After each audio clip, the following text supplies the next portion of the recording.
क्या हमारी किस्मत पहले से तय है? क्या जो कुछ भी हमारे जीवन में अच्छा या बुरा होता है वो किसी भगवान ने, किसी परम शक्ति ने हमारे जन्म से पहले ही लिख दिया है? क्या हमारी मेहनत, हमारी कोशिशें, हमारे आंसू और हमारी प्रार्थनाएं सब बेकार है? क्योंकि जो होना है आखिरकार वही होगा।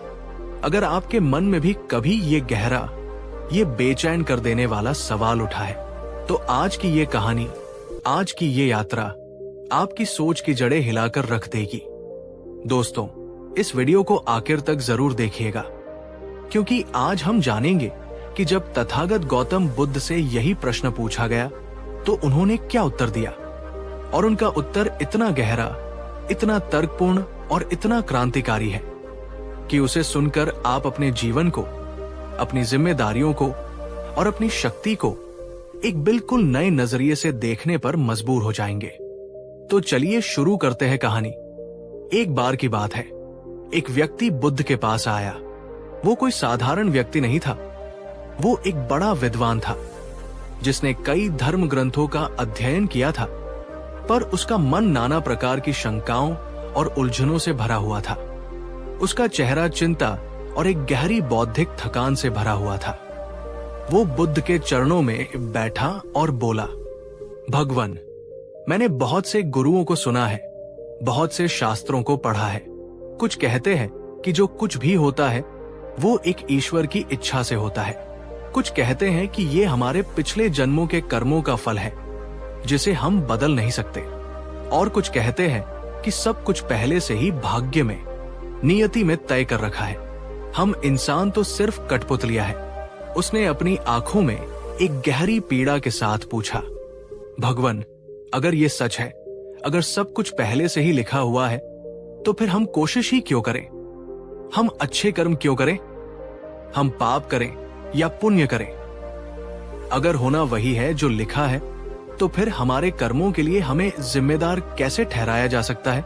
दोस्तों, क्या आपने भी कभी अपने जीवन के किसी बुरे दौर में ये सोचा है कि शायद मेरी किस्मत में यही लिखा था, या जो होना है वो तो होकर ही रहेगा? अगर हाँ, तो नीचे कमेंट में सिर्फ हाँ लिखिए। बुद्ध ने उस विद्वान के प्रश्न की गहराई को समझा। वे मुस्कुराए। उनकी मुस्कान में कोई रहस्य नहीं, बल्कि एक गहरी करुणा थी। उन्होंने उस व्यक्ति को देखा और बोले, आओ, मैं तुम्हें एक कहानी सुनाता हूं जो तुम्हारे सारे प्रश्नों का उत्तर दे देगी।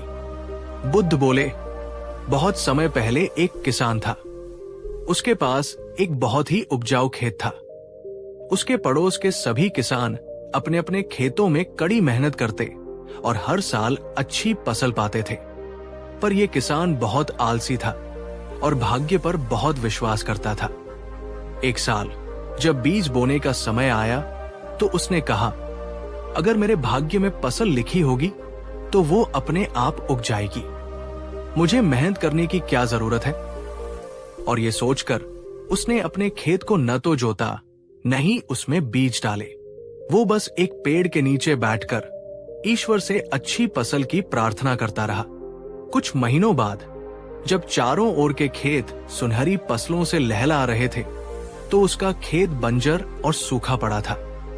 उसके घर में खाने को अन्न का एक दाना भी नहीं था। पड़ोसी किसान, जिनका खेत हरा भरा था, वे उसे देखकर हंसते हुए बोले, अरे भाई, लगता है इस साल भगवान ने तुम्हारा भाग्य अच्छा नहीं लिखा। वो किसान और भी दुखी होकर अपनी किस्मत को कोसता हुआ बैठ गया। उसी समय एक बुद्धिमान साधु उधर से गुजरे। उन्होंने उस किसान की हालत देखी और पूछा, पुत्र, तुम इतने दुखी क्यों हो और तुम्हारा खेत इतना सूखा क्यों है? किसान ने रोते हुए कहा, महात्मन, क्या करूं? भगवान ने मेरे भाग्य में इस साल फसल लिखी ही नहीं थी। साधु ने यह सुनकर जोर से हंसा। उसने कहा, मूर्ख, अगर भगवान ने तुम्हारे भाग्य में भूख और मृत्यु लिखी होती तो क्या तुम खाना पीना और सांस लेना भी छोड़ देते? ये सुनकर किसान चौंक गया। साधु ने आगे कहा, भगवान ने तुम्हें दो सबसे कीमती चीजें दी हैं, सोचने के लिए बुद्धि, विवेक, और काम करने के लिए दो हाथ, कर्म करने की शक्ति। अगर सब कुछ पहले से ही तय होता तो तुम्हें इन दोनों को देने की क्या जरूरत थी? तुम्हें तो बस एक पत्थर की मूर्ति की तरह बना दिया होता।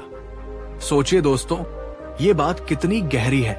अगर सब कुछ पहले से ही लिखा होता तो स्वयं बुद्ध को भी ज्ञान प्राप्त करने के लिए 6 साल तक कठोर साधना क्यों करनी पड़ती? वे तो जन्म से ही बुद्ध होते। बुद्ध का पूरा जीवन ही इस बात का प्रमाण है कि पुरुषार्थ से, कर्म से कुछ भी हासिल किया जा सकता है। बुद्ध उस विद्वान व्यक्ति से बोले, भाग्य और भगवान का ये खेल, ये नियति का सिद्धांत अक्सर एक भ्रम होता है। ज्यादातर जो लोग कर्म नहीं करना चाहते, जो अपनी जिम्मेदारियों से बचना चाहते हैं, वे अपनी आलस्य को, अपनी अकर्मण्यता को भाग्य का एक सुंदर नाम दे देते हैं। उन्होंने कहा, जो व्यक्ति ये पूरी तरह से मान लेता है कि सब कुछ पहले से तय है, वो अपनी जिंदगी की बागडोर किसी और के हाथ में दे देता है। वो अपनी गलतियों के लिए कभी खुद को जिम्मेदार नहीं मानता और इसलिए वो कभी उन गलतियों से सीखकर खुद को सुधार भी नहीं पाता। वो एक पिंजरे में बंद पक्षी की तरह है जो ये मान बैठा है कि वो उड़ ही नहीं सकता, जबकि पिंजरे का दरवाजा हमेशा से खुला हुआ था। लेकिन जो व्यक्ति ये मान लेता है कि मैं अपने हर विचार, हर वचन और हर कर्म से हर क्षण अपने भविष्य का निर्माण कर रहा हूं, वही सच्चा साधक है, वही सच्चा कर्मयोगी है। फिर बुद्ध ने अपनी उंगली से जमीन पर एक सीधी रेखा खींची और बोले, ये तुम्हारा वर्तमान है। अब अगर तुम यही बैठ जाओ और ये कहो कि मेरा आगे का रास्ता भगवान ने या मेरे भाग्य ने तय किया है, तो तुम जीवन भर यही बैठे रह जाओगे। लेकिन अगर तुम साहस करके अपनी इच्छा शक्ति से सिर्फ एक कदम भी इस रेखा के आगे बढ़ाते हो, तो तुम्हारा भविष्य उसी क्षण बदल जाएगा, क्योंकि तुम्हारा हर कदम एक नया रास्ता, एक नया भाग्य रचता है। क्या आप मानते हैं कि हमारे आज के छोटे छोटे कर्म ही हमारे कल का बड़ा भाग्य बनाते हैं? नीचे कमेंट में बताइए, आपकी नजर में कर्म ज्यादा ताकतवर है या भाग्य? बुद्ध ने अंत में अपनी शिक्षा का सार बताते हुए कहा, मैं नियतिवाद या भाग्य के सिद्धांत को पूरी तरह से जारिज करता हूं, पर मैं ये भी नहीं कहता कि सब कुछ सिर्फ और सिर्फ तुम्हारे ही नियंत्रण में है। सत्य इन दोनों के बीच में है। उन्होंने समझाया, तुम्हारा वर्तमान तुम्हारे अतीत के कर्मों का फल है। ये सच है, तुम्हारे अतीत के कर्म तुम्हें एक विशेष परिस्थिति, एक विशेष शुरुआती बिंदु देते हैं। ये उस नदी की धारा की तरह है जिसमें तुम्हारी नाव खड़ी है, लेकिन उस नाव की पतवार तुम्हारे ही हाथ में है। अब तुम उस नाव को धारा के भरोसे छोड़ देते हो या अपनी मेहनत और हिम्मत से चप्पू चलाकर उसे अपनी मनचाही दिशा में ले जाते हो। ये हर क्षण तुम्हारा अपना स्वतंत्र चुनाव है, तुम्हारा अपना कर्म है। अगर तुम नाव नहीं चलाओगे तो धारा, अतीत के कर्मों का फल तुम्हें कहीं भी चट्टानों से टकराकर डुबो देगी और तुम कहोगे ये मेरा भाग्य था। लेकिन अगर तुम पूरी हिम्मत और विवेक से अपनी नाव को चलाते हो तो तुम न सिर्फ उन चट्टानों से बच सकते हो, बल्कि तुम धारा की दिशा को भी अपने पक्ष में मोड़ सकते हो।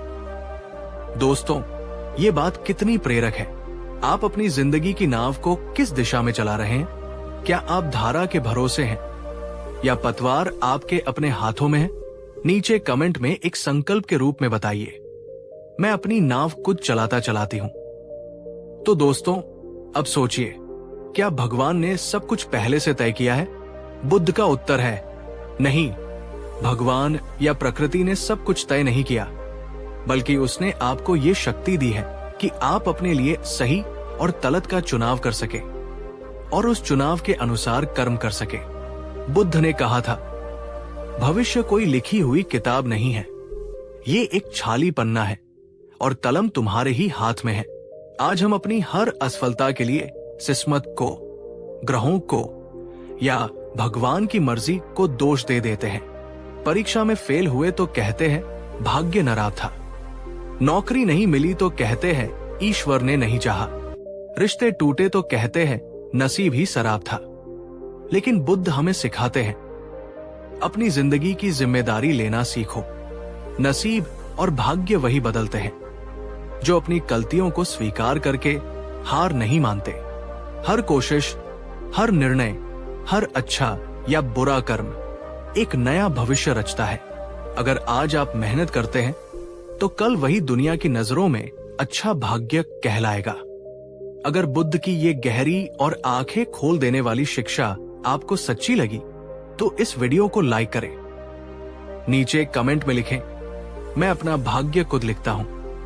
और इस वीडियो को उन सब के साथ शेयर करें जो आज भी अपनी जिंदगी की बागडोर किस्मत के भरोसे छोड़कर बैठे हैं। और हाँ, अगर आप गौतम बुद्ध की ऐसी ही और गहरी कहानियां और जीवन परिवर्तनकारी विचार सुनना चाहते हैं जो आपके सोचने का तरीका बदल सकते हैं, तो हमारे इस परिवार का हिस्सा बनने के लिए चैनल को सब्सक्राइब करें और घंटी का आइकॉन भी दबाएं।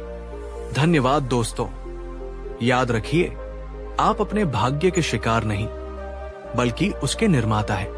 पिछले भाग में हमने बुद्ध की उस गहन शिक्षा को जाना था कि भविष्य तुम लिखते हो, भगवान नहीं। हमने समझा था कि हमारे जीवन की बागडोर हमारे ही कर्मों के हाथ में है। लेकिन दोस्तों, जैसे ही हम ये स्वीकार करते हैं, हमारे मन में एक और उससे भी ज्यादा बेचैन कर देने वाला, हमारी आस्था को हिला देने वाला सवाल उठता है। अगर सच में भगवान न्याय करता है, अगर कर्म का सिद्धांत सच्चा है, तो फिर इस दुनिया में इतने अच्छे, इतने नेक दिल लोग दुखी और पीड़ित क्यों रहते हैं? और क्यों अक्सर जो लोग बुरे हैं, जो अधर्म के रास्ते पर चलते हैं, वे सुखी, समृद्ध और शक्तिशाली दिखाई देते हैं? क्या ये भगवान का अन्याय नहीं है? क्या ये कर्म के सिद्धांत का खुला उल्लंघन नहीं है? आज की ये कहानी, आज की ये यात्रा आपको इसी सबसे बड़े, सबसे कठिन प्रश्न का उत्तर देगी। एक ऐसा उत्तर जो तथागत गौतम बुद्ध ने दिया था। एक ऐसा उत्तर जो शायद आपकी न्याय और अन्याय, सुख और दुख की पूरी समझ को ही बदल देगा। एक दिन जब बुद्ध अपने शिष्यों के साथ एक गांव में भिक्षाटन के लिए पहुंचे, तो वहां एक औरत दौड़ती हुई आई। वो बहुत ही दुखी और हताश थी। उसके चेहरे पर आंसुओं की सूखी लकीरें थी, उसके कपड़े फटे हुए थे और उसकी आंखों में एक गहरी, शिकायत भरी निराशा थी।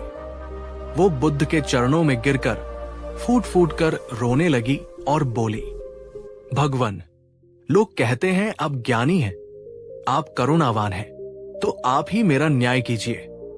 मैंने आज तक अपने जीवन में कभी किसी का बुरा नहीं किया, कभी झूठ नहीं बोला, हमेशा दूसरों की मदद की और हर रोज ईश्वर की पूजा की। फिर भी मेरा जीवन दुखों से भरा हुआ है।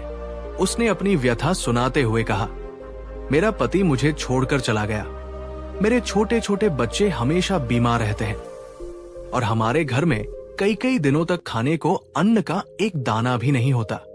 वही दूसरी ओर हमारे गांव का सूदखोर महाजन, जो गरीबों का खून चूसता है, झूठ बोलता है और हर तरह का अधर्म करता है, उसका घर धन दौलत से भरा है, उसके बच्चे स्वस्थ हैं और वो हर तरह का सुख भोग रहा है। उसने अपनी भीगी हुई आंखों से बुद्ध की ओर देखते हुए पूछा, भगवान, आप ही बताइए, क्या यही भगवान का न्याय है? क्यों मेरे जैसे अच्छे लोगों के साथ हमेशा बुरा होता है और बुरे लोग सुखी क्यों रहते हैं? दोस्तों, एक पल के लिए रुककर इस महिला की पीड़ा को महसूस कीजिए। क्या आपके मन में भी कभी ये सवाल नहीं आया है? क्या आपने भी कभी अपने आसपास ऐसा होते हुए नहीं देखा है? नीचे कमेंट में बताइए। क्या आप मानते हैं कि सच में अच्छे लोगों को ज्यादा दुख सहना पड़ता है? बुद्ध ने उस औरत को बड़े ही प्रेम और करुणा से उठाया। उन्होंने उसे कोई झूठा दिलासा नहीं दिया। उन्होंने कहा, उठो देवी, तुम्हारे प्रश्न में तुम्हारी पीड़ा छिपी है और ये बहुत ही स्वाभाविक प्रश्न है। आओ, मैं तुम्हें एक कहानी सुनाता हूं, शायद तुम्हें तुम्हारा उत्तर मिल जाए। बुद्ध बोले, एक बार एक बहुत ही नेक दिल किसान और एक निर्दयी शिकारी दोनों एक ही जंगल से गुजर रहे थे। वो किसान अत्यंत धर्मात्मा था। वो कभी किसी जीव को हानि नहीं पहुंचाता था। वो चींटियों के लिए आटा डालता, पक्षियों के लिए दाना पानी रखता और हमेशा दूसरों की भलाई के बारे में सोचता था। वहीं दूसरी ओर वो शिकारी बहुत ही क्रूर और अधर्मी था। उसका काम ही था रोजाना निर्दोष जानवरों को अपने बाणों से मारना और उनके मांस को बेचकर अपना जीवन चलाना। उसके मन में दया का लेश मात्र भी नहीं था। एक दिन वे दोनों जंगल में अपने अपने काम से निकले थे। अचानक आकाश में काले बादल छा गए और बिजली की तेज गड़गड़ाहट के साथ मूसलाधार बारिश शुरू हो गई। दोनों ने बचने के लिए पास की एक पुरानी टूटी फूटी झोपड़ी में शरण ली।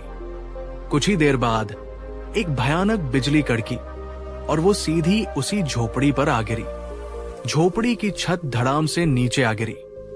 जब धूल और धुआं शांत हुआ तो एक आश्चर्यजनक दृश्य सामने आया। वो नेक दिल किसान एक टूटे हुए खंभे के नीचे दबा हुआ था। उसका पैर टूट गया था और वो दर्द से कराह रहा था। और वो क्रूर शिकारी जो उसी के बगल में खड़ा था, उसे एक खरोंच तक नहीं आई थी। वो बिल्कुल सुरक्षित बच गया था।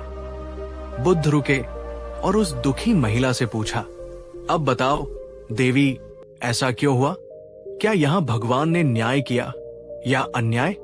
वो औरत तुरंत बोली, भगवान, ये तो घोर अन्याय है। नेक व्यक्ति को सजा मिली और पापी बच गया। इससे तो यही लगता है कि भगवान न्याय नहीं करता।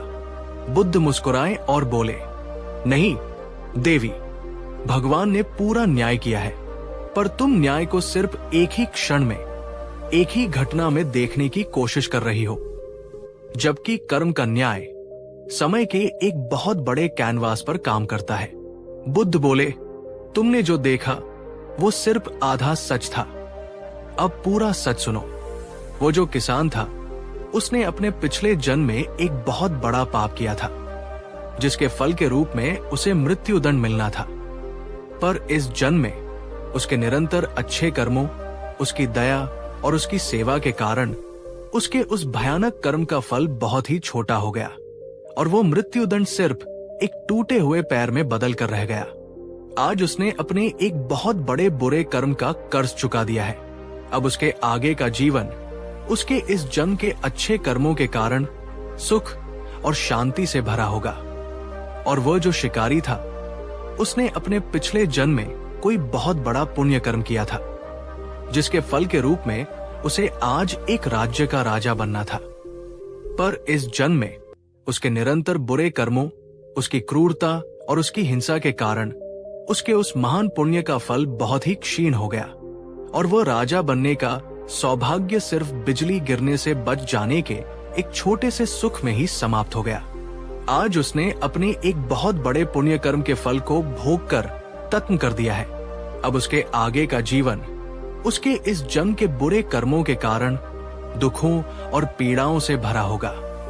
बुद्ध ने निष्कर्ष देते हुए कहा, भगवान का न्याय किसी इंसानी अदालत की तरह नहीं है, जहां हर अपराध का फैसला तुरंत सुना दिया जाए। कर्म का न्याय एक अदृश्य पर अचूक गणित की तरह काम करता है। वो समय के माध्यम से जीवन की लहरों में एक गहरा संतुलन बनाता है, जो हर आत्मा के साथ पूरी तरह से बराबरी करता है। दोस्तों, क्या आपको भी कभी ऐसा लगा है कि किसी बुरे इंसान को उसके बुरे कर्मों की सजा तुरंत क्यों नहीं मिली? तो सोचिए, शायद प्रकृति या कर्म का सिद्धांत उसे अपना पुण्य भोग कर खत्म करने का अवसर दे रहा हो, ताकि उसके बाद उसके पापों का हिसाब शुरू हो सके। उस दुखी औरत को अब कुछ कुछ समझ आने लगा था। बुद्ध ने उसकी ओर देखते हुए कहा, और एक बात हमेशा याद रखना देवी, हर आत्मा अपनी एक अनूठी यात्रा पर है। तुम्हारे जीवन में जो दुख आज है, वे शायद तुम्हारे ही किसी पुराने भूले हुए कर्म का परिणाम हो सकते हैं। पर उन्हें ईश्वर की सजा मत समझो, उन्हें एक अवसर समझो। दुख हमें सजा देने नहीं आते, वे हमें सिखाने आते हैं। दुख हमारे भीतर की सोई हुई शक्ति को जगाने आते हैं। दुख हमें अहंकार से मुक्त करके विनम्र बनाने आते हैं।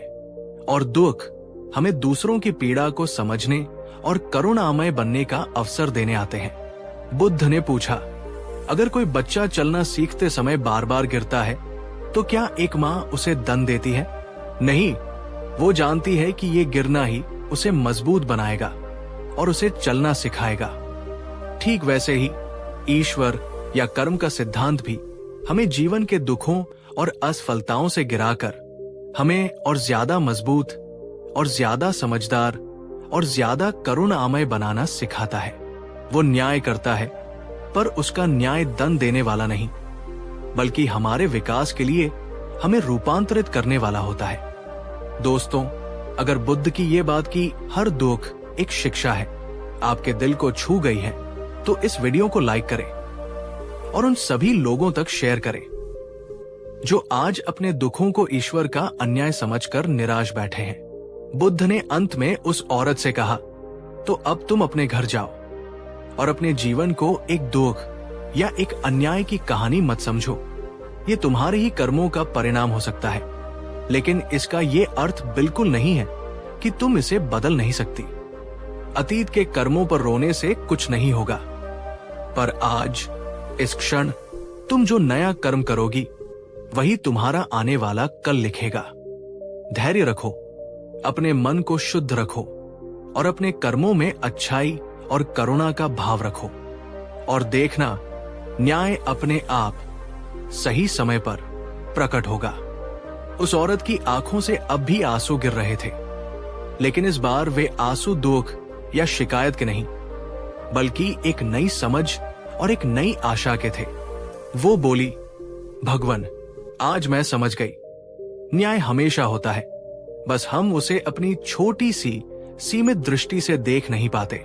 तो दोस्तों, याद रखिए, भगवान या कर्म का सिद्धांत कभी अन्याय नहीं करता। वो सिर्फ हमें वही देता है जो हमारे आध्यात्मिक विकास के लिए, हमें एक बेहतर इंसान बनाने के लिए जरूरी होता है। अगर आज आपके जीवन में दुख और संघर्ष है, तो निराश मत होइए। हो सकता है ये आपके किसी पुराने कर्म का भुगतान हो, या हो सकता है ये आने वाले किसी बड़े सुख की तैयारी हो रही हो। नीचे कमेंट में एक विश्वास के साथ लिखिए, मैं ईश्वर कर्म के न्याय पर विश्वास रखता हूं। पिछले भाग में हमने बुद्ध की उस गहन शिक्षा को जाना था कि ईश्वर का न्याय कैसा होता है और अच्छे लोग दुखी क्यों रहते हैं। हमने समझा था कि कर्म का सिद्धांत कितना सूक्ष्म और गहरा है।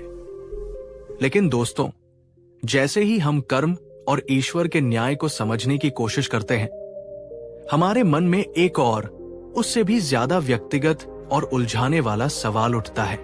एक ऐसा सवाल जो शायद हर आस्तिक, हर प्रार्थना करने वाले व्यक्ति के मन में कभी न कभी जरूर आता है, पर जिसे हम अक्सर पूछने से डरते हैं। और वो प्रश्न है, अगर ईश्वर या वो परम शक्ति सर्वज्ञ है, अगर वो हमारे दिल की हर बात, हमारी हर जरूरत, हमारा हर दुख बिना हमारे कहे ही जानती है, तो फिर हमें प्रार्थना करने की, उससे कुछ मांगने की या उसके सामने गिड़गिड़ाने की जरूरत ही क्या है? अगर उसे पता है कि मुझे क्या चाहिए, तो वो देता क्यों नहीं? और अगर वो नहीं देना चाहता, तो मेरी प्रार्थना से क्या बदल जाएगा? क्या हमारी प्रार्थनाएं सिर्फ एक तरफा संवाद है, एक खाली कमरे में लगाई गई आवाज की तरह, या फिर प्रार्थना का कोई और इससे भी गहरा, इससे भी ज्यादा गूढ़ उद्देश्य है जिसे हम समझ नहीं पा रहे हैं? आज हम इसी महाप्रश्न का उत्तर खोजने के लिए एक बार फिर तथागत गौतम बुद्ध की शरण में चलेंगे। हम जानेंगे कि जब बुद्ध से यही सवाल पूछा गया, तो उन्होंने प्रार्थना और याचना के विषय में क्या क्रांतिकारी और आंखें खोल देने वाला उत्तर दिया।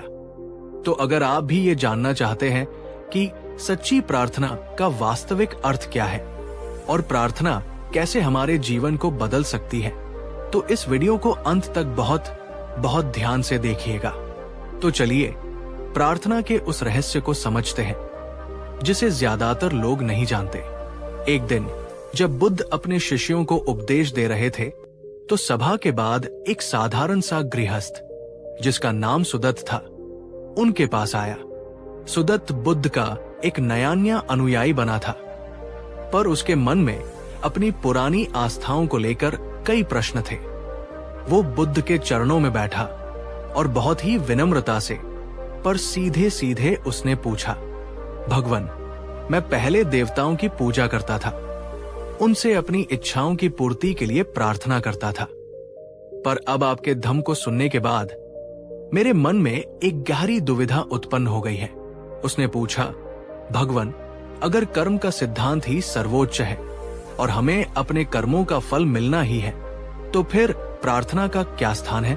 और अगर कोई परम शक्ति है जो सर्वज्ञ है, जो हमारे मन की हर बात जानती है, तो फिर उसे शब्दों में दोहराने का, उससे कुछ मांगने का क्या औचित्य है? क्या हमारी प्रार्थनाएं व्यर्थ नहीं है? ये एक ऐसा प्रश्न था जिसने पूरी सभा को शांत कर दिया। ये हर किसी के मन का प्रश्न था। बुद्ध ने सुदत्त की आंखों में झांका, जहां एक सच्ची जिज्ञासा थी। वे मुस्कुराए और बोले, सुदत्त, तुम्हारा प्रश्न बहुत ही उत्तम है। ये दिखाता है कि तुम अब अंधी श्रद्धा से आगे बढ़कर प्रज्ञा यानी सही समझ की ओर बढ़ना चाहते हो। तुम्हारे प्रश्न का उत्तर देने से पहले तुम्हें यह समझना होगा कि ज्यादातर लोग जिसे प्रार्थना कहते हैं, वो वास्तव में प्रार्थना है ही नहीं। बुद्ध ने समझाना शुरू किया, सुदत्त, ज्यादातर लोग जब प्रार्थना करते हैं तो वे वास्तव में प्रार्थना नहीं, बल्कि एक भिखारी का गीत गा रहे होते हैं।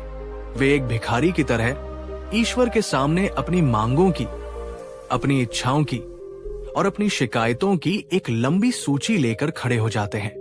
हे ईश्वर, मुझे धन दे दो, मेरा ये काम करवा दो, मेरे दुश्मन को नष्ट कर दो, मुझे इस बीमारी से बचा लो। ये प्रेम का या श्रद्धा का संवाद नहीं है। ये सिर्फ लोभ और भय से जन्मी हुई याचना है। तुम ईश्वर को एक शक्तिशाली राजा और तुझ को एक असहाय भिखारी की तरह देखते हो। तुम सोचते हो कि अगर तुम उसकी पर्याप्त स्तुति करोगे, उसे कुछ चढ़ावा दोगे, तो वो प्रसन्न होकर तुम्हारी झोली में कुछ सिक्के डाल देगा। ये प्रार्थना नहीं, ये आध्यात्मिक भ्रष्टाचार है, एक सौदा है। बुद्ध ने आगे कहा, और तुम सही हो। अगर तुम्हारी प्रार्थना सिर्फ यही है तो वो पूरी तरह से व्यर्थ है, क्योंकि एक, ये कर्म के सिद्धांत के विरुद्ध है। अगर सिर्फ मांगने से ही सब कुछ मिल जाता तो कर्म करने की कोई आवश्यकता ही नहीं रह जाती। दो, ये तुम्हें और भी ज्यादा कमजोर और निर्भर बनाती है। तुम अपनी समस्याओं का समाधान खोजने के बजाय किसी बाहरी काल्पनिक सहारे पर आश्रित हो जाते हो। तुम अपनी शक्ति को भूल जाते हो। तीन, ये तुम्हारे अहंकार को पोषित करती है। तुम ये मान लेते हो कि तुम इतने महत्वपूर्ण हो कि ब्रह्मांड की परम शक्ति को तुम्हारे छोटे छोटे कामों में दखल देना चाहिए। तो सुदत्त, अगर तुम इस तरह की मांगने वाली प्रार्थना की बात कर रहे हो तो हाँ, वो पूरी तरह से निरर्थक है। दोस्तों, बुद्ध की ये बात कितनी सीधी और कितनी सच्ची है। क्या हम भी अपनी प्रार्थनाओं में अक्सर एक भिखारी की तरह ही व्यवहार नहीं करते? हम ईश्वर से जुड़ना कम और उससे अपनी मांगों की सूची पूरी करवाना ज्यादा चाहते हैं। अगर आपको बुद्ध की ये बात सोचने पर मजबूर कर रही है तो नीचे कमेंट में लिखिए, अब मांगना नहीं, जुड़ना है। सुदत्त अब और भी ज्यादा उलझन में पड़ गया। उसने पूछा, तो भगवान, सच्ची प्रार्थना क्या है? क्या हमें प्रार्थना करनी नहीं चाहिए? अब बुद्ध ने सच्ची प्रार्थना का वो अद्भुत रहस्य खोला जिसे ज्यादातर लोग नहीं जानते। बुद्ध ने कहा, नहीं सुदत्त, सच्ची प्रार्थना बहुत शक्तिशाली होती है, पर वो बाहर किसी से कुछ मांगने के लिए नहीं, बल्कि अपने ही भीतर कुछ जगाने के लिए होती है। सच्ची प्रार्थना का ईश्वर से कोई लेना देना नहीं है। उसका सीधा संबंध तुम्हारी अपनी चेतना से है। सच्ची प्रार्थना के 3 चरण होते हैं, 3 अंग होते हैं। सच्ची प्रार्थना की शुरुआत मांग से नहीं, बल्कि धन्यवाद से होती है। जब तुम प्रार्थना में बैठो तो ये मत गिनाओ कि तुम्हारे पास क्या क्या नहीं है, बल्कि उन हजारों चीजों के लिए कृतज्ञता से भर जाओ जो तुम्हारे पास पहले से ही मौजूद है। ये सांसें जो चल रही हैं, ये शरीर जो स्वस्थ है, ये भोजन जो तुम्हें मिला, ये परिवार जो तुम्हें प्रेम करता है। जब तुम कृतज्ञता से भरते हो तो तुम्हारा मन अभाव की चेतना से निकलकर समृद्धि की चेतना में प्रवेश करता है। कृतज्ञता ही वो चुंबक है जो ब्रह्मांड से और अधिक अच्छी चीजों को तुम्हारी ओर खींचता है। प्रार्थना का दूसरा चरण है ईश्वर से शिकायतें करना नहीं, बल्कि अपने ही भीतर झांकना। शांति से बैठकर अपने ही कर्मों, अपने ही विचारों और अपनी ही भावनाओं का साक्षी बनना, अपनी गलतियों को स्वीकार करना और फिर ईश्वर से शक्ति मांगने के बजाय अपने ही भीतर उस शक्ति को जगाने का संकल्प लेना। ये मत कहो, हे ईश्वर मेरा क्रोध शांत कर दो, बल्कि ये संकल्प लो, आज मैं अपनी चेतना को इतना सजग रखूंगा कि क्रोध मुझ पर हावी न हो पाए। ये मत कहो, मुझे सफलता दे दो, बल्कि ये संकल्प लो, मैं पूरी लगन और ईमानदारी से अपना कर्म करूंगा। सच्ची प्रार्थना तुम्हें निर्भर नहीं, आत्मनिर्भर बनाती है। तीसरा और सबसे महत्वपूर्ण चरण करुणा और मैत्री भावना। और सच्ची प्रार्थना का अंतिम और सबसे ऊंचा शिखर है सिर्फ अपने लिए नहीं, बल्कि समस्त प्राणियों के लिए मंगल कामना करना। जब तुम्हारी प्रार्थना मुझे ये दे दो से बदलकर सबका मंगल हो, सभी प्राणी सुखी हो, सभी निरोगी हो, कोई भी दुखी न रहे में बदल जाती है, तो तुम अपनी छोटी सी मैं की सीमाओं को तोड़कर उस विराट ब्रह्मांडीय चेतना से एक हो जाते हो। तुम्हारे हृदय में करुणा का सागर उमड़ पड़ता है, और जिस हृदय में इतनी करुणा हो वहां व्यक्तिगत दुख और चिंताओं के लिए कोई जगह ही नहीं बचती। यही सच्ची प्रार्थना है सुदत्त। ये तुम्हें भिखारी नहीं, बल्कि एक सम्राट बना देती है। एक ऐसा सम्राट जो मांगता नहीं बल्कि देता है। बुद्ध का ये अद्भुत उत्तर सुनकर सुदत्त की आंखों से आंसुओं की धारा बन निकली। उसे समझ आ गया कि वो जीवन भर कितनी बड़ी भूल करता रहा है। वो जिसे प्रार्थना समझ रहा था, वो तो सिर्फ उसके लोभ और भय का प्रदर्शन था। उसने बुद्ध के चरणों में प्रणाम किया और कहा, भगवान, आज आपने मुझे प्रार्थना का और शायद धर्म का भी सच्चा अर्थ समझा दिया। आज से मेरी प्रार्थना एक मांग पत्र नहीं, बल्कि एक धन्यवाद पत्र होगी। आज से मैं आपसे कुछ मांगूंगा नहीं, बल्कि आपके दिखाए मार्ग पर चलने का संकल्प लूंगा। उस दिन के बाद सुदत्त जब भी प्रार्थना में बैठता तो उसका हृदय कृतज्ञता, आत्मचिंतन और समस्त प्राणियों के लिए करुणा से भर जाता, और उसे वह चीज अपने आप मिलनी शुरू हो गई जिसकी वो कभी मांग करता था, मन की शांति। तो मेरे प्यारे मित्रों, सुदत्त की ये कहानी और बुद्ध की ये गहन शिक्षा हमें प्रार्थना का एक बहुत ही गहरा और सच्चा अर्थ सिखाती है। ये हमें सिखाती है कि प्रार्थना ईश्वर को बदलने का तरीका नहीं है, वो स्वयं को बदलने का विज्ञान है। प्रार्थना का उद्देश्य आकाश से कुछ उतारना नहीं, बल्कि अपने ही भीतर कुछ जगाना है। तो अगली बार जब आप प्रार्थना में बैठें तो एक भिखारी की तरह नहीं, एक सम्राट की तरह बैठें। कृतज्ञता के सम्राट, आत्मसंकल्प के सम्राट और करुणा के सम्राट। अगर बुद्ध का ये सच्ची प्रार्थना का रहस्य आपके हृदय को छुआ है और इसने आपकी आस्था को एक नई, गहरी और अधिक परिपक्व दिशा दी है, तो इस वीडियो को शेयर करके इस प्रज्ञा के प्रकाश को अपने सभी मित्रों और परिवारजनों तक पहुंचाएं। अंत में बस इतना ही, जब तक हम मांगते रहेंगे हम भिखारी बने रहेंगे। जिस दिन हम धन्यवाद देना और देना शुरू कर देंगे, हम सम्राट बन जाएंगे। चुनाव आपका है। इस गहरी और आत्ममंथन की यात्रा में मेरे साथ बने रहने के लिए आपका हृदय से धन्यवाद। आपकी हर प्रार्थना सच्ची हो और आपका जीवन शांति से भर जाए, यही मेरी कामना है। नमो बुद्धाय। पिछले एपिसोड में हमने जाना कि प्रार्थना का सच्चा अर्थ क्या है, पर आज हम उस एक भावना की गहराइयों में उतरेंगे जो हमारी हर प्रार्थना को, हमारी हर शांति को और हमारे हर अच्छे कर्म को एक ही पल में जलाकर राख कर देने की क्षमता रखती है। ये भावना है क्रोध। जरा एक पल के लिए रुककर सोचिए, जब कोई आपका अपमान करता है तो आपके भीतर कैसी आग जलती है? जब कोई आपको धोखा देता है तो आप कितने दिनों, महीनों या सालों तक उस बदले की भावना में सुलगते रहते हैं। हम सोचते हैं कि हमारा क्रोध, हमारा गुस्सा सामने वाले को सजा दे रहा है। हम सोचते हैं कि ये हमारी ताकत का प्रतीक है। लेकिन क्या ये सच है? आज हम तथागत गौतम बुद्ध की उस सबसे प्रसिद्ध और आंखें खोल देने वाली शिक्षा को जानेंगे, जिसने क्रोध के पूरे मनोविज्ञान को ही पलट कर रख दिया। आज की कहानी है एक ऐसे साधारण किसान की जो अन्याय की आग में जल रहा था और वो बुद्ध के पास न्याय मांगने पहुंचा। और फिर बुद्ध ने उसे जो उत्तर दिया, जो रहस्य खोला, वो अद्भुत था। बुद्ध ने कहा, क्रोध एक जलते हुए कोयले की तरह है जिसे तुम किसी और पर फेंकने के इरादे से अपने हाथ में पकड़े रहते हो, पर अंत में जलता कौन है? तो अगर आप भी क्रोध की इस आत्म विनाशकारी आग से हमेशा के लिए मुक्त होना चाहते हैं और एक शांत, शीतल और शक्तिशाली मन को पाना चाहते हैं, तो इस वीडियो को अंत तक बहुत बहुत ध्यान से देखिएगा।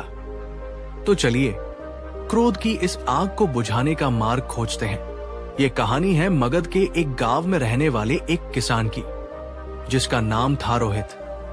रोहित एक भला और मेहनती इंसान था, पर पिछले कुछ महीनों से वो क्रोध और घृणा की एक भयंकर आग में जल रहा था। हुआ ये था कि उसके पड़ोसी ने, जो उससे ज्यादा शक्तिशाली था, धोखे से उसकी जमीन का एक बड़ा हिस्सा हड़प लिया था। रोहित ने गांव के मुखिया से शिकायत की, पर कोई सुनवाई नहीं हुई।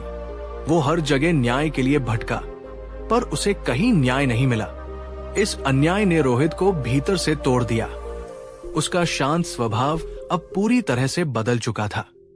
वो दिन भर अपने उस पड़ोसी को मन ही मन गालियां देता और उसे बर्बाद करने की योजनाएं बनाता।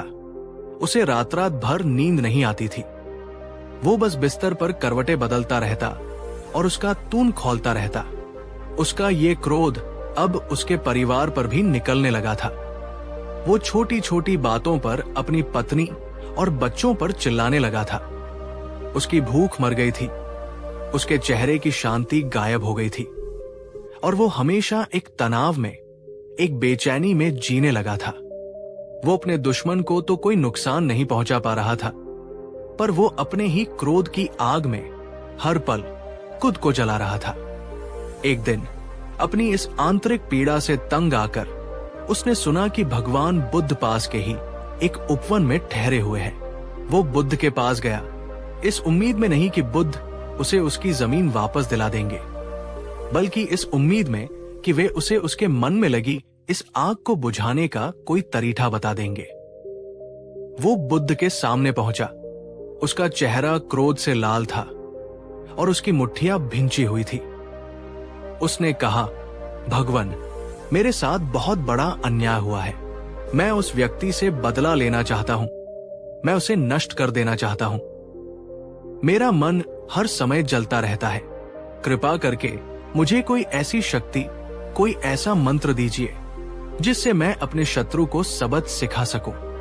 बुद्ध ने रोहित की आंखों में झांका, जहां घृणा और पीड़ा का एक तूफान उमड़ रहा था। उन्होंने उसे कोई उपदेश नहीं दिया, कोई मंत्र नहीं दिया। उन्होंने बस एक बहुत ही सरल और सीधा सा सवाल पूछा। उन्होंने कहा, रोहित, अगर तुम किसी जलते हुए, दहकते हुए कोयले को अपने हाथ में पकड़ लो, इस इरादे से कि तुम उसे अपने शत्रु पर फेंकोगे, तो सबसे पहले और सबसे ज्यादा कौन जलेगा? रोहित ने बिना सोचे उत्तर दिया, भगवान, जाहिर सी बात है, कोयला तो मेरे ही हाथ में है, तो सबसे पहले और सबसे ज्यादा तो मैं ही जलूंगा। हो सकता है जब तक मैं उसे फेंकूं, तब तक मेरा हाथ ही पूरी तरह से जल जाए। ये सुनकर बुद्ध के चेहरे पर एक गहरी, करुणामयी मुस्कान आई। उन्होंने कहा, तो फिर रोहित, तुम यही मूर्खता हर रोज, हर पल क्यों कर रहे हो? तुम्हारा ये क्रोध, तुम्हारी ये घृणा, तुम्हारा ये बदले का विचार, ये सब उसी जलते हुए, दहकते हुए कोयले की तरह है।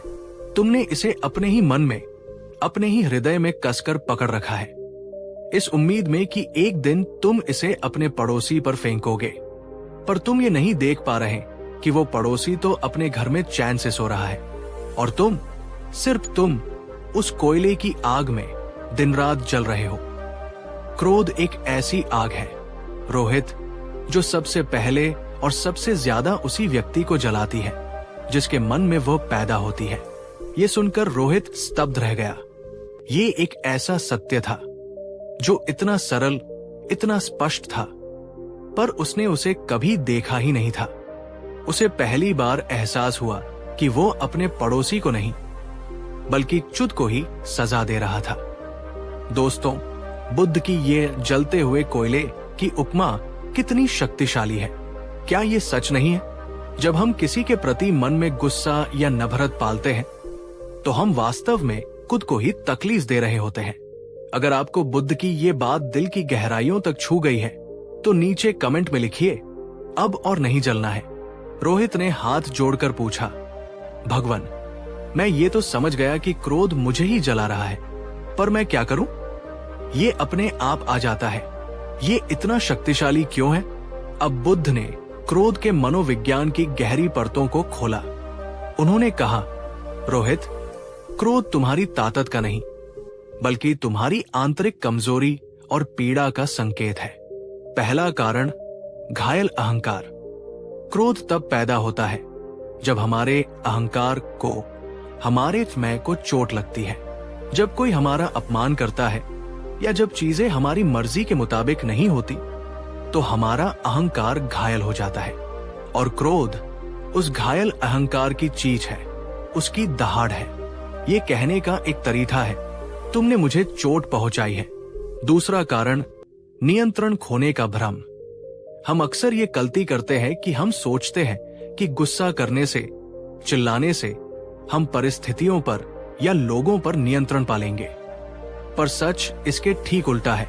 जिस क्षण तुम क्रोधित होते हो उसी क्षण तुम अपना सारा नियंत्रण खो देते हो। तुम अपने विवेक, अपनी बुद्धि और अपनी शांति, सबका नियंत्रण उस क्रोध के हाथों में दे देते हो। क्रोध तुम्हें शक्तिशाली नहीं बल्कि तुम्हें एक असहाय कठपुतली बना देता है। तीसरा कारण, एक सीखी हुई आदत। और अक्सर क्रोध सिर्फ एक बुरी आदत होती है। हमने बचपन से अपने आसपास लोगों को क्रोध करके अपनी बात मनवाते हुए देखा है और हमने अनजाने में उसी तरीके को अपना लिया है। ये एक मानसिक पैटर्न बन जाता है जो जरा सा भी उकसावा मिलने पर अपने आप सक्रिय हो जाता है। दोस्तों, बुद्ध का ये विश्लेषण कितना सटीक है। क्या आप अपने क्रोध के पीछे इनमें से किसी कारण को देख पा रहे हैं? अगर हाँ, तो इस वीडियो को लाइक जरूर करें। ये समझना ही इस आदत को तोड़ने की ओर पहला कदम है। अब रोहित ने सबसे महत्वपूर्ण प्रश्न पूछा, भगवान, तो मैं इस आग को बुझाऊं कैसे? इसका व्यावहारिक उपाय क्या है?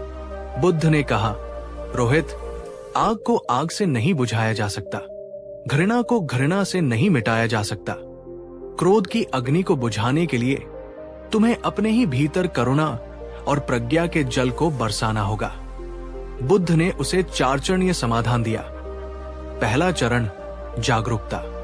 सबसे पहले अपने क्रोध के प्रति जागरूक होना सीखो। जैसे ही तुम्हें महसूस हो कि तुम्हारे भीतर क्रोध की पहली चिंगारी उठी है, उसे पहचानो। उससे लड़ो मत, उसे दबाओ मत। बस एक साक्षी की तरह, एक वैज्ञानिक की तरह उसे देखो। मन में कहो, हाँ, ये क्रोध है। ये जागरूकता ही वो पहला पानी का छींटा है जो आग को फैलने से रोकता है। दूसरा चरण, श्वास का सहारा। जैसे ही तुम क्रोध को पहचानो, तुरंत अपनी प्रतिक्रिया देने से पहले एक पवित्र ठहराव लो और अपना सारा ध्यान अपनी सांस पर ले आओ।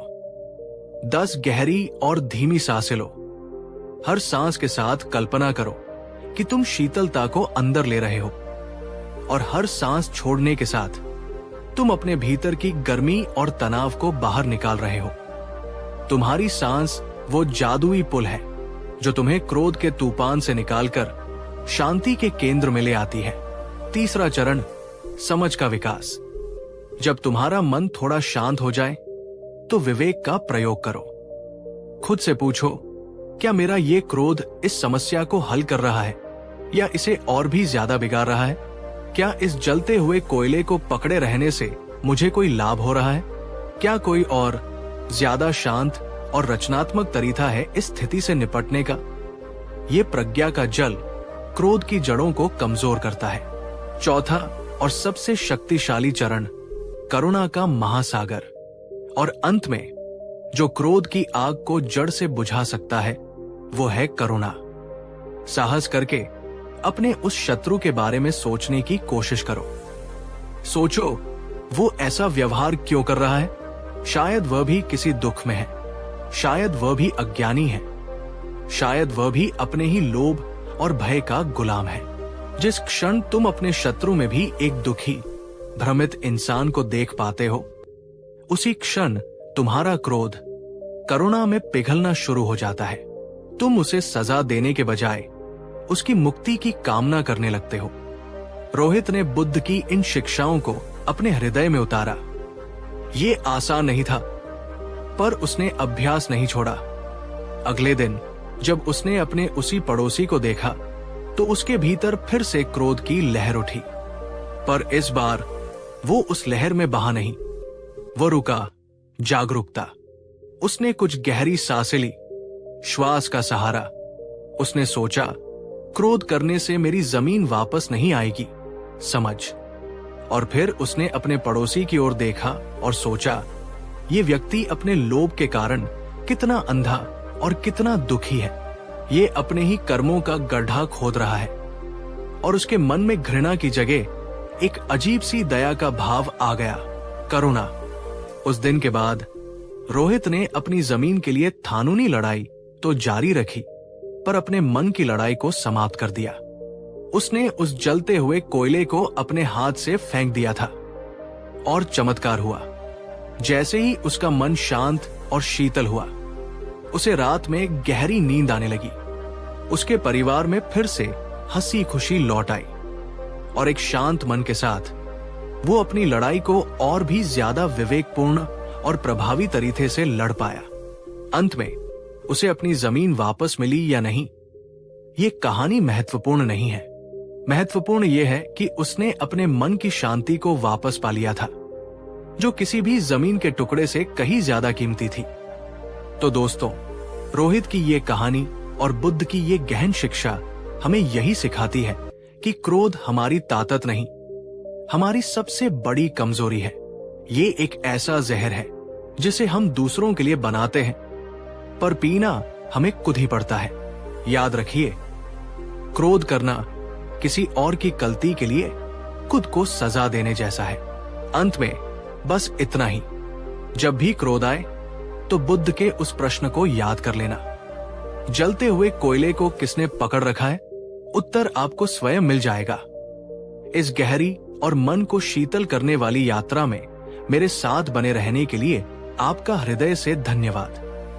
और हाँ, हमारे इस परिवार का हिस्सा बने रहने के लिए चैनल को सब्सक्राइब करना न भूलें। आपका मन शांत हो, शीतल हो और करुणा से भरा रहे, यही मेरी कामना है। नमो बुद्धाय।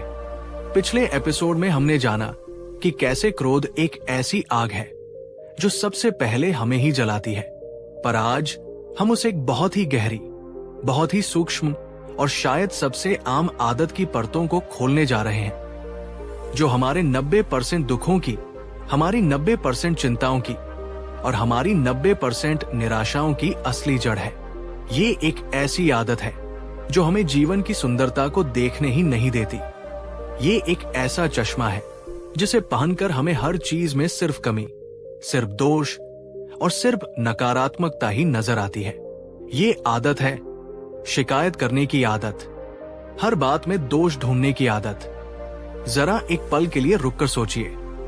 सुबह उठते ही हम मौसम की शिकायत करते हैं, आज बहुत गर्मी है या आज बहुत ठंड है। दफ्तर पहुंचकर हम अपने काम की, अपने बॉस की शिकायत करते हैं। घर लौटकर हम अपने परिवार की, अपनी परिस्थितियों की शिकायत करते हैं।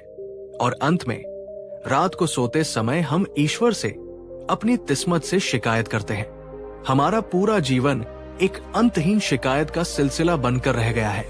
लेकिन क्या आपने कभी ये सोचा है कि इस निरंतर शिकायत करने से क्या हमें आज तक कोई समाधान मिला है, या इसने सिर्फ हमारे मन के बोझ को, हमारी कड़वाहट को और हमारे दुखों को और भी ज्यादा बढ़ाया है? आज हम तथागत गौतम बुद्ध की एक ऐसी अद्भुत कहानी, एक ऐसी आंखें खोल देने वाली शिक्षा को जानेंगे जिसने शिकायत करने के पूरे मनोविज्ञान को ही उजागर कर दिया। बुद्ध ने कहा, जब तक तुम ये एक आदत नहीं छोड़ोगे तब तक तुम्हारा दुख कभी तुम्हारा पीछा नहीं छोड़ेगा।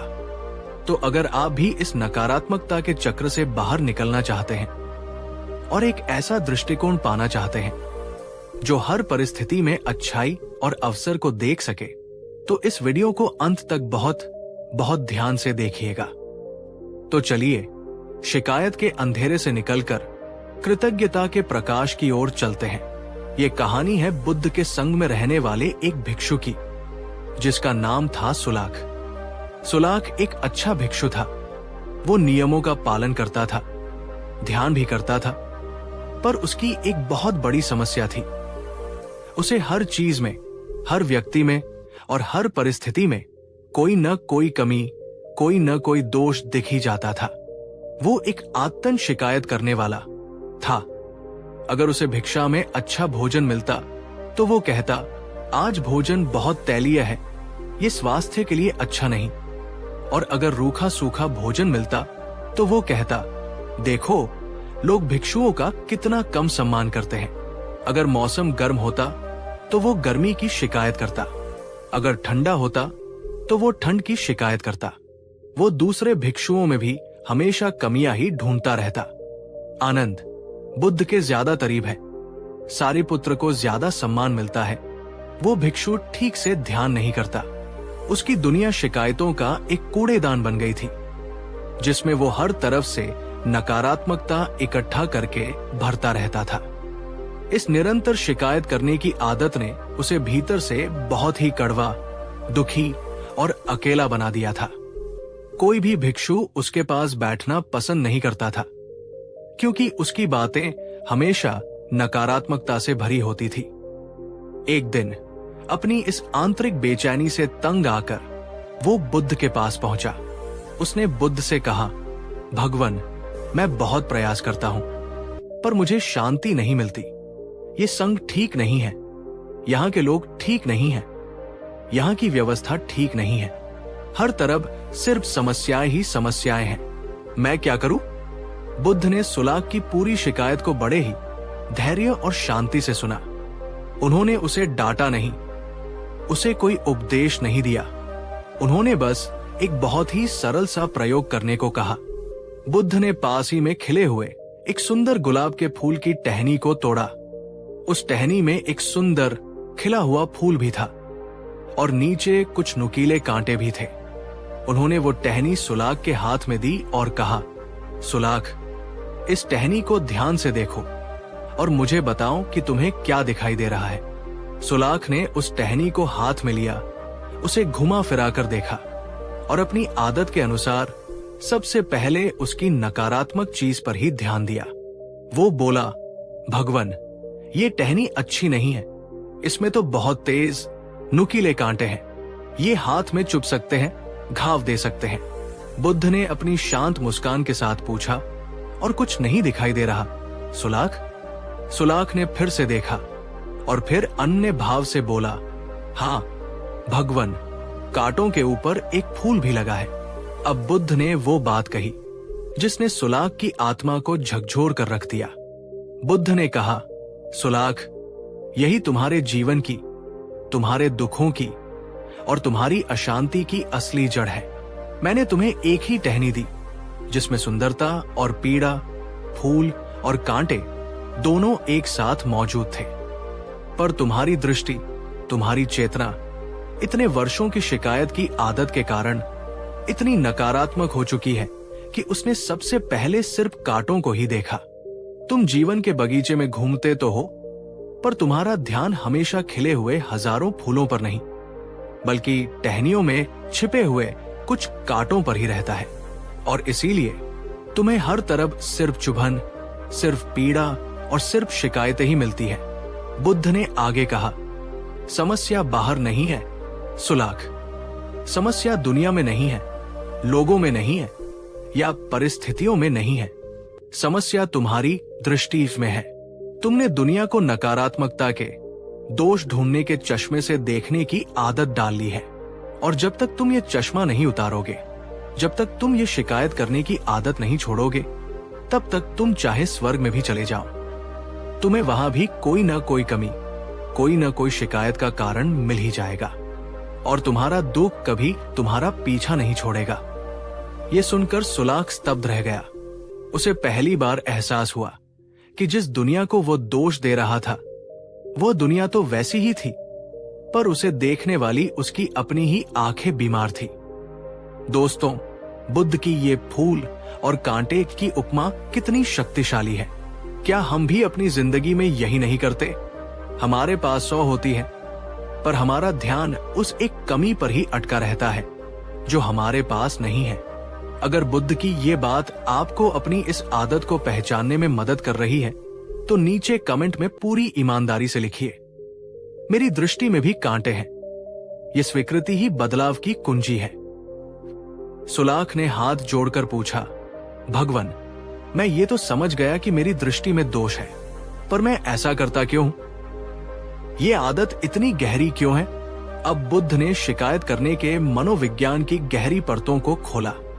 उन्होंने कहा, सुलाख, शिकायत करने की आदत के पीछे 3 मुख्य कारण होते हैं। पहला कारण, अपूर्णता पर ध्यान केंद्रित करना। हमारा मन स्वभाव से ही नकारात्मकता की ओर जल्दी आकर्षित होता है। ये हमारे अस्तित्व की रक्षा के लिए बना है, इसलिए इसका ध्यान हमेशा टतरों, कमियों और समस्याओं पर पहले जाता है। पर जब हम इस स्वाभाविक प्रवृत्ति को अपनी आदत बना लेते हैं, तो हम आधा भरा हुआ गिलास देखने के बजाय हमेशा आधा खाली गिलास ही देखने लगते हैं। दूसरा कारण, जिम्मेदारी से बचना। शिकायत करना अपनी परिस्थितियों की जिम्मेदारी लेने से बचने का सबसे आसान तरीका है। जब हम कहते हैं मौसम नराब है, लोग जराब है या मेरी किस्मत शराब है, तो हम अनजाने में ये कह रहे होते हैं कि इसमें मेरी कोई गलती नहीं है, मैं तो सिर्फ एक बेचारा शिकार हूं। ये हमें क्षणिक राहत तो देता है, पर यह हमें अपनी जिंदगी को बदलने की शक्ति से भी वंचित कर देता है। तीसरा कारण, सहानुभूति पाने की इच्छा। और अक्सर हम शिकायत इसलिए करते हैं क्योंकि हम दूसरों का ध्यान और उनकी सहानुभूति पाना चाहते हैं। जब हम अपनी समस्याओं का रोना रोते हैं, तो लोग हमें सांत्वना देते हैं और हमारे अहंकार को इससे एक बीमार तरह का पोषण मिलता है। हम बेचारे बनकर दूसरों पर भावनात्मक रूप से निर्भर हो जाते हैं। दोस्तों, बुद्ध का ये विश्लेषण कितना सटीक है? क्या आप अपने या अपने आसपास के लोगों में शिकायत करने के पीछे इनमें से किसी कारण को देख पा रहे हैं? अगर हाँ, तो इस वीडियो को लाइक जरूर करें। ये समझना ही इस आदत को तोड़ने की ओर पहला कदम है। अब सुलाख ने सबसे महत्वपूर्ण प्रश्न पूछा, भगवान, तो मैं अपनी इस दशकों पुरानी आदत को बदलूं कैसे? मैं अपनी दृष्टि को कांटों से हटाकर फूलों पर लाना कैसे सीखूं? बुद्ध ने कहा, सुलाख, जैसे अंधेरे को अंधेरे से नहीं मिटाया जा सकता, उसके लिए प्रकाश की जरूरत होती है, ठीक उसी तरह शिकायत की नकारात्मकता को सिर्फ एक ही चीज मिटा सकती है, और वो है कृतज्ञता, ग्रैटिट्यूड का प्रकाश। शिकायत का मतलब है उस पर ध्यान देना जो तुम्हारे पास नहीं है। कृतज्ञता का मतलब है उस पर ध्यान देना जो तुम्हारे पास है। बुद्ध ने उसे एक बहुत ही सरल पर अत्यंत शक्तिशाली अभ्यास दिया। उन्होंने कहा, सुलाख, आज से तुम एक नया व्रत लो। तुम हर रोज रात को सोने से पहले और सुबह उठने के बाद सिर्फ 5 ऐसी चीजों के बारे में सोचोगे या लिखोगे जिनके लिए तुम सच में आभारी हो। ये बहुत छोटी छोटी चीजें भी हो सकती है। मैं आभारी हूं कि आज मुझे भोजन मिला। मैं आभारी हूं कि मेरे पास रहने के लिए एक छत है। मैं आभारी हूं कि आज सूरज निकला। मैं आभारी हूं कि मेरी सांसें चल रही हैं। मैं आभारी हूं कि आज किसी ने मुझसे प्रेम से बात की। शुरू में तुम्हारा मन विद्रोह करेगा, वो फिर से शिकायतें ढूंढने की कोशिश करेगा, पर तुम्हें दृढ़ता से जानबूझकर अपना ध्यान उन चीजों पर लाना है जो तुम्हारे जीवन में अच्छी है, जिनके लिए तुम धन्यवाद दे सकते हो। जैसे जैसे तुम इस कृतज्ञता की साधना को सींचोगे, तुम पाओगे कि तुम्हारा दृष्टिकोण धीरे धीरे बदल रहा है। तुम्हारा मन अब स्वाभाविक रूप से कांटों को अनदेखा करके फूलों को देखने लगेगा। और जिस दिन तुम्हारी दृष्टि बदल जाएगी, उसी दिन तुम्हारी दुनिया बदल जाएगी। तुम्हें वही लोग, वही परिस्थितियां जो पहले तुम्हें दुखदायी लगती थी, अब अवसरों और आशीर्वादों की तरह नजर आने लगेंगी। सुलाख ने बुद्ध की इस शिक्षा को अपने हृदय में उतारा। उसने उसी दिन से कृतज्ञता का अभ्यास शुरू किया। ये आसान नहीं था, पर उसने हार नहीं मानी। हर रोज वो जबरदस्ती अपने मन को उन चीजों पर लाता जिनके लिए वो आभारी था, और चमत्कार हुआ। धीरे धीरे हफ्तों और महीनों के अभ्यास के बाद उसका पूरा नजरिया ही बदल गया। अब उसे रूखे सूखे भोजन में भी उस किसान की मेहनत और देने वाले की श्रद्धा नजर आने लगी, जिसके लिए वो कृतज्ञ होता। अब उसे दूसरे भिक्षुओं की सफलता में ईर्ष्या नहीं, बल्कि प्रेरणा नजर आने लगी, जिसके लिए वो कृतज्ञ होता। अब वो जीवन की छोटी छोटी चीजों में, एक खिलते हुए फूल में, पक्षियों के गीत में, अपनी चलती हुई सांसों में गहरा आनंद और आश्चर्य खोजने लगा। उसकी शिकायतें समाप्त हो गई, और जैसे ही शिकायतें गई, उसका दुख, उसकी कड़वाहट और उसकी अशांति भी विदा हो गई। उसका हृदय अब कांटों से नहीं, बल्कि कृतज्ञता के फूलों से भर गया था।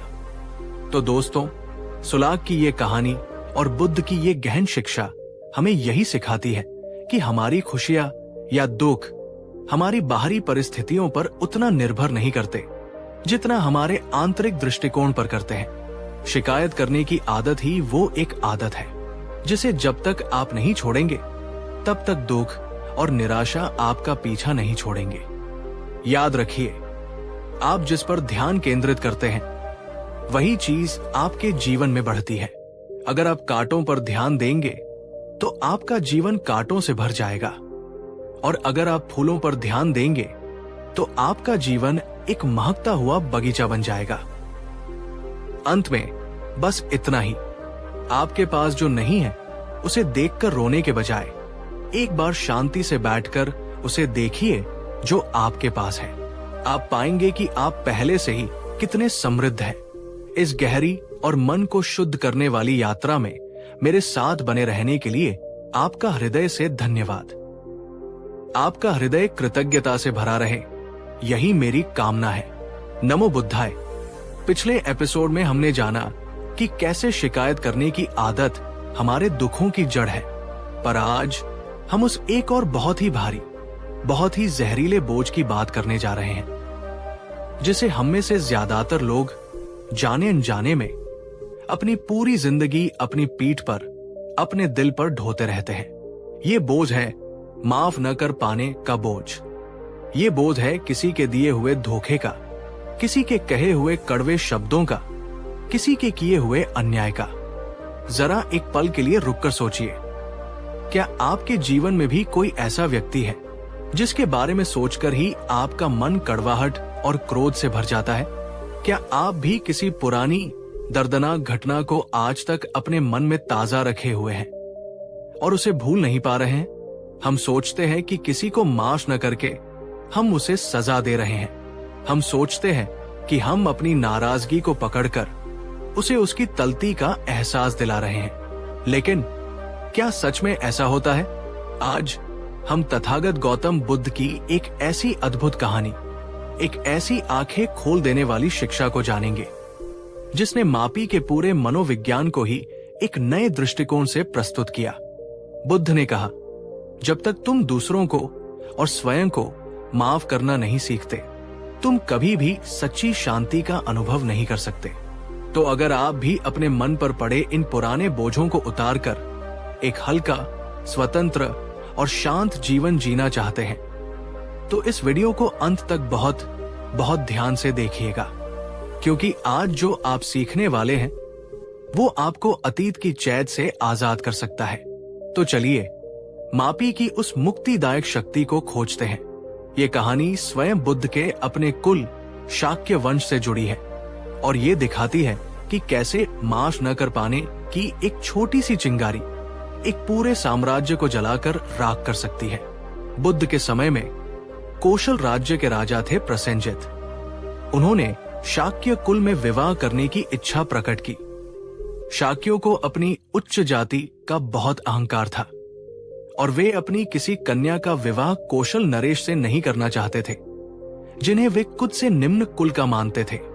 पर राजा को नाराज करने का साहस भी उनमें नहीं था, इसलिए उन्होंने एक छल किया। उन्होंने अपनी एक दासी की बेटी, जिसका नाम वासभखत्तिया था, उसे एक शाक्य राजकुमारी बताकर उसका विवाह राजा प्रसेनजित से कर दिया। इसी विवाह से एक पुत्र का जन्म हुआ, जिसका नाम था विदुदाभा। जब विदुदाभा 8 वर्ष का हुआ तो वो अपने ननिहाल यानी शाक्यों के देश कपिलवस्तु घूमने गया। वहां उसके साथ बहुत ही अपमानजनक व्यवहार किया गया। शाक्यों ने उसे किसी भी पवित्र स्थान पर बैठने नहीं दिया। उसके जाने के बाद जिस आसन पर वो बैठा था उसे अपवित्र मानकर दूध से धोया गया, ये कहते हुए कि एक दासी पुत्र ने हमारे आसनों को भ्रष्ट कर दिया। ये बात दुर्भाग्य से राजकुमार विदुदाभा ने सुन ली। वो अपमान की आग में जल उठा। एक 8 साल के बच्चे के कोमल मन पर उसके अपने ही परिवार द्वारा किया गया ये गहरा घाव एक जहरीले बीज की तरह बो दिया गया। उसने उसी क्षण उसी स्थान पर एक भयानक प्रतिज्ञा ली। आज इन शाक्यों ने मुझे बैठने के आसन से उठाकर दूध से धोया है। जिस दिन मैं राजा बनूंगा, मैं इन्हीं शाक्यों के रक्त से इस धरती को धोऊंगा। मैं इस अपमान का बदला जरूर लूंगा। वो अपने महल लौट आया, पर वो उस अपमान को कभी नहीं भूला। वो माश न कर पाने का वो भारी पत्थर अपनी पूरी जिंदगी अपने हृदय पर ढोता रहा। दोस्तों, सोचिए, बचपन में मिला एक छोटा सा घाव भी अगर उसे समय पर भरा न जाए तो वो कैसे एक जीवन भर के नासूर में बदल सकता है। क्या आपके जीवन में भी कोई ऐसी पुरानी दर्दनाक याद है जिसे आप आज तक माफ नहीं कर पाए हैं? कई वर्षों बाद विदुदाभा सच में राजा बन गया और राजा बनते ही उसे अपनी वो पुरानी प्रतिज्ञा याद आ गई। उसने अपनी एक विशाल सेना तैयार की और शाक्यों के विनाश के लिए कपिलवस्तु पर आक्रमण करने के लिए निकल पड़ा। जब तथागत बुद्ध को ये मबर मिली तो वे जानते थे कि ये विनाश कर्म के नियम के अनुसार होकर ही रहेगा, पर अपनी करुणा के कारण वे उसे रोकने का एक अंतिम प्रयास करने के लिए गए। बुद्ध उस रास्ते पर एक ऐसे सूखे पेड़ के नीचे जाकर बैठ गए जिसकी कोई छाया नहीं थी, जबकि पास में ही एक विशाल हरा भरा बरगद का पेड़ था। जब राजा विदुदाभा अपनी सेना के साथ वहां पहुंचा और उसने बुद्ध को उस तपती धूप में एक सूखे पेड़ के नीचे बैठे देखा तो उसे बड़ा आश्चर्य हुआ। उसने बुद्ध को प्रणाम किया और पूछा, भगवन, आप इस घनी छाया वाले बरगद के पेड़ को छोड़कर इस सूखी लकड़ी के नीचे क्यों बैठे हैं? अब बुद्ध ने वो अद्भुत उत्तर दिया जो मापी के पूरे रहस्य को खोल देता है। बुद्ध ने अपनी शांत करुणामयी दृष्टि से विदुदाभा को देखते हुए कहा, राजन, अपने कुलजनों की, अपने रिश्तेदारों की छाया, चाहे वो कितनी भी सूखी क्यों न हो, किसी बाहरी व्यक्ति की घनी छाया से ज्यादा शीतल होती है। ये एक बहुत ही गहरा प्रतीकात्मक उत्तर था। बुद्ध उसे याद दिला रहे थे कि वो जिन्हें मारने जा रहा है वे उसके अपने ही लोग हैं। पर विदुदाभा प्रतिशोध की आग में इतना अंधा हो चुका था कि उसने बुद्ध के इस संकेत को अनसुना कर दिया। उसने बुद्ध का सम्मान करते हुए अपनी सेना को वापस लौटा लिया, पर उसका इरादा नहीं बदला। बुद्ध ने 3 बार ऐसा ही प्रयास किया और तीनों बार विदुदाभा लौट गया, पर चौथी बार वो नहीं रुका। तब बुद्ध ने एक दूसरा और भी सीधा उदाहरण दिया। उन्होंने पूछा, विदुदाभा, कल्पना करो कि किसी ने तुम्हें जहर की एक बोतल दी है। अब तुम उस जहर को पीकर उस व्यक्ति को सजा देना चाहते हो जिसने तुम्हें वह जहर दिया था। तो बताओ, मृत्यु किसकी होगी? विदुदाभा ने कहा, भगवान, जहर तो मैं पी रहा हूं, तो मृत्यु तो मेरी ही होगी। बुद्ध ने कहा, तो फिर राजन, तुम यही मूर्खता क्यों कर रहे हो? तुम्हारे शाक्यों ने तुम्हें अपमान का जहर दिया था। ये सच है, पर वो घटना तो वर्षों पहले ही घट चुकी है।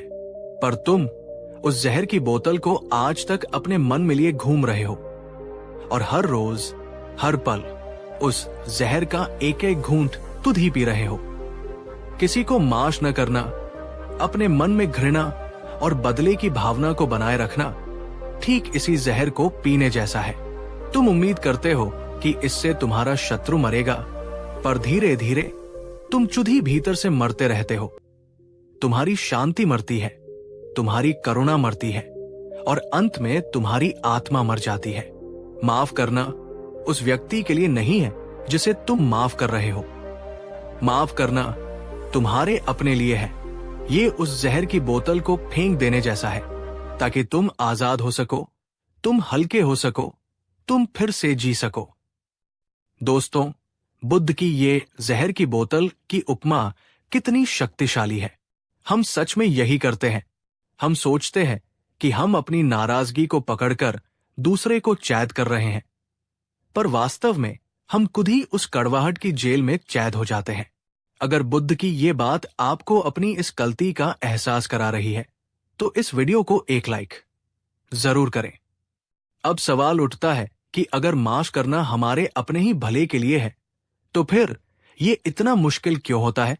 बुद्ध के उपदेशों के अनुसार इसके 3 मुख्य मनोवैज्ञानिक कारण हैं। पहला कारण, न्याय की तलत धारणा। हम सोचते हैं कि माफ करने का मतलब है ये कहना कि जो हुआ वो ठीक था। हम सोचते हैं कि माफ करने का मतलब है उस व्यक्ति को उसके कर्मों के परिणाम से बरी कर देना, पर यह सच नहीं है।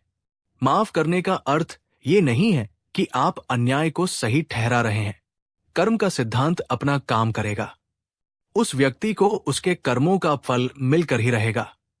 माफी सिर्फ आपको उस घटना के भावनात्मक बोझ से मुक्त करती है। दूसरा कारण, अहंकार और पीड़ित होने की पहचान। अक्सर हम माफ इसलिए नहीं कर पाते क्योंकि हमारा अहंकार हमें इसकी इजाजत नहीं देता। हमारा अहंकार कहता है, गलती उसकी थी तो वो पहले माफी मांगे।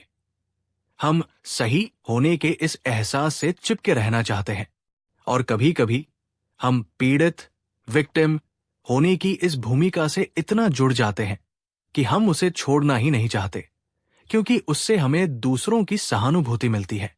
तीसरा कारण, असुरक्षा का भय। हमें लगता है कि अगर हमने किसी को माफ कर दिया तो हम कमजोर दिखेंगे और वो व्यक्ति हमें फिर से चोट पहुंचा सकता है। माफ करने को हम हार मान लेने जैसा देखते हैं, पर बुद्ध कहते हैं, सच्ची ताकत बदला लेने में नहीं बल्कि माफ कर देने में है। एक कमजोर व्यक्ति कभी माफ नहीं कर सकता। माफी शक्तिशाली और आत्मविश्वासी लोगों का गुण है। तो फिर माफ करे कैसे? इसका व्यावहारिक उपाय क्या है? बुद्ध ने इसके लिए भी बहुत ही सुंदर और चरण दर चरण मार्ग बताया है, जिसे मैत्री भावना का विस्तार कहा जा सकता है। पहला चरण, स्वयं को माफ करें।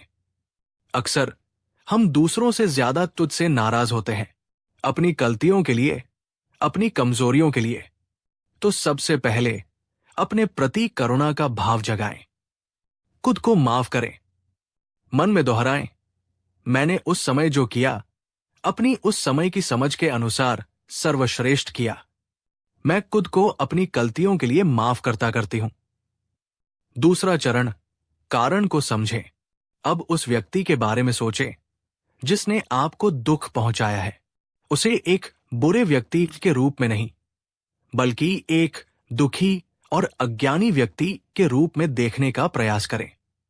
सोचें, वो किन परिस्थितियों से गुजरा होगा। उसके मन में ऐसा कौन सा दुख या भय होगा जिसके कारण उसने ऐसा व्यवहार किया। जब आप उसके व्यवहार के पीछे की पीड़ा को समझने लगते हैं तो आपका क्रोध अपने आप करुणा में बदलने लगता है।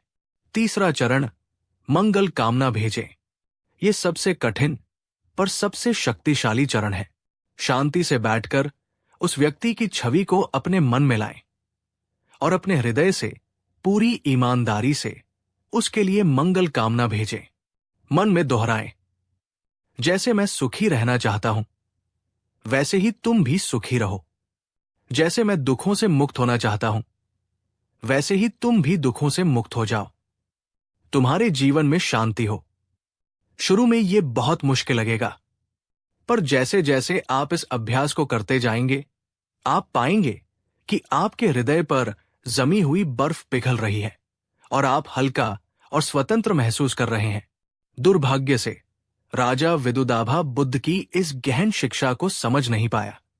उसका अहंकार और बदले की आग इतनी प्रबल थी कि उसने अपने मन में रखी उस जहर की बोतल को फेंकने से इनकार कर दिया। उसने चौथी बार कपिल वस्तु पर आक्रमण किया और इस बार बुद्ध उसे रोकने नहीं गए, क्योंकि वे जानते थे कि कर्म के फल को कोई नहीं टाल सकता। विदुदाभा ने एक क्रूर नरसंहार में अपने ही कुल के हजारों शाक्यों को मरवा दिया। उसने अपने बचपन के अपमान का बदला ले लिया। पर क्या उसे शांति मिली? नहीं।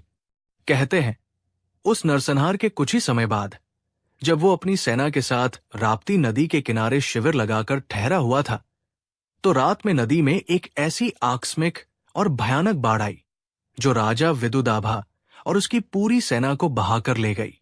उसने अपने शत्रु को तो नष्ट कर दिया था, पर अंत में वो अपनी ही घृणा और अपने ही कर्मों की बाढ़ में डूब गया।